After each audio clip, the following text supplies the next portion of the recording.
కూటమి ప్రభుత్వం కొలువుదీరి దాదాపు 2 ఏళ్లు కావస్తుంది. సరిగ్గా మరో 3 ఏళ్లలో మళ్ళీ ఎన్నికలు రాబోతున్నాయి.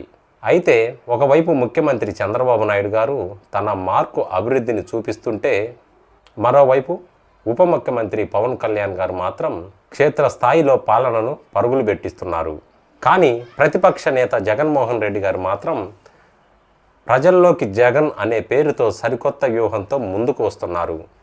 అదేవిధంగా ఈ 2 ఏళ్లలో ఆంధ్రప్రదేశ్ ప్రజల మనసు గెలుచుకున్నది ఎవరు? రాబోయే 2029 ఎన్నికల సెమీఫైనల్గా భావిస్తున్న స్థానిక ఎన్నికల యుద్ధం ఎలా ఉండబోతుంది? మరి నేటి ఈ ప్రత్యేక కథనంలో తెలుసుకుందాం. మీరైతే వీడియోకి ఒక లైక్ చేయండి చాలు.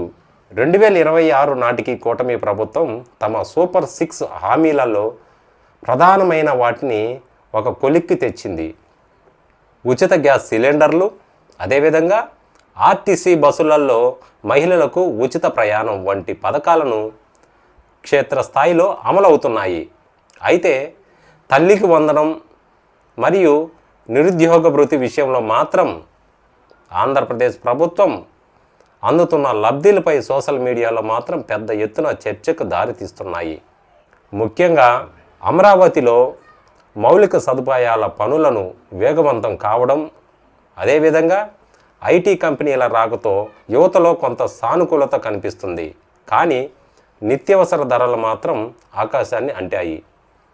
మరి పెండింగ్ ప్రాజెక్టుల పూర్తిపై విపక్షాలు చేస్తున్న విమర్శలను ప్రభుత్వం ఎలా తిప్పికొడుతుందనేది మాత్రం ఆసక్తికరంగా మారింది.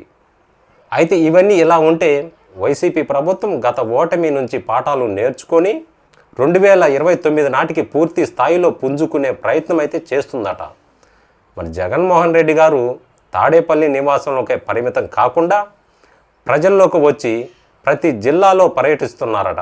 మరి కూటమి ప్రభుత్వం వైఫల్యాలను ఎండ కట్టడమే లక్ష్యంగా జగన్మోహన్ రెడ్డి గారు కంకణం కట్టుకున్నారట.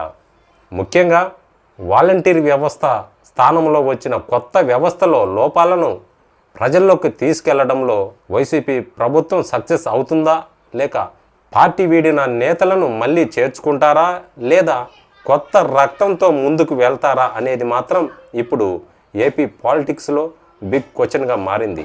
బడ్జెట్ సమావేశాల తర్వాత జగన్మోహన్ రెడ్డి గారు తన పాదయాత్రను 2.0 గురించి ప్రకటన చేసే అవకాశం ఉందని రాజకీయ వర్గాల్లో ప్రచారం జోరుగా జరుగుతుంది.